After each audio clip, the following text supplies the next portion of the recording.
I was diagnosed in 1994 with IBS, and the doctors at that time basically told me that there was nothing they could do for me and I would have to just live with it.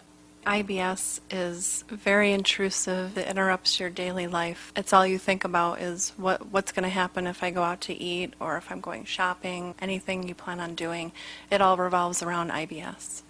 I enrolled in the UB IBS study program in the middle of 2006. The program's changed my life significantly. I don't worry about if I'm going out to dinner with friends or my husband, if I'm going to have an episode at the time. I don't let it run my life anymore. It's pretty much gone for me. The Behavioral Medicine Clinic at the University of Buffalo runs the Irritable Bowel Syndrome Outcome Study. The IBS-OS is the largest clinical trial for IBS that the federal government has ever awarded. Treatment lasts 10 weeks. Treatment is free. We have every reason to believe that patients are able to maintain their treatment gains over a long period of time.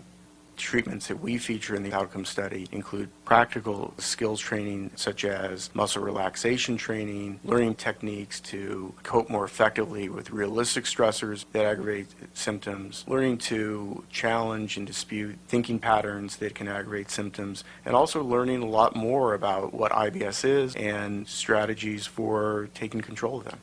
The behavioral medicine program has achieved success for many individual patients and offers hope for them when they feel they have not had success with other approaches.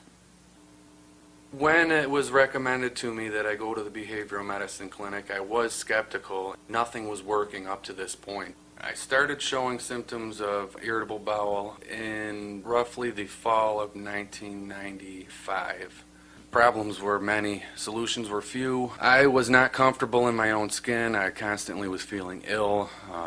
Just basically sat around and felt bad for myself and called the doctor constantly. It turned into frequent sick days at work, and I needed a change for the better, and that's when I decided to go to the behavioral medicine clinic. Before seeing Dr. Lackner, I had become worrisome about going out for fear of having symptoms. I would schedule my life around these so-called flare-ups. I'm an avid fisherman. I would be apprehensive to go fishing for fear of a flare-up. After seeking treatment, the first thing I do is grab my fishing pole. Going to concerts, being in public, it's something that I can enjoy. I recommend it to anyone, and it works in more facets of my life than I thought it was even possible.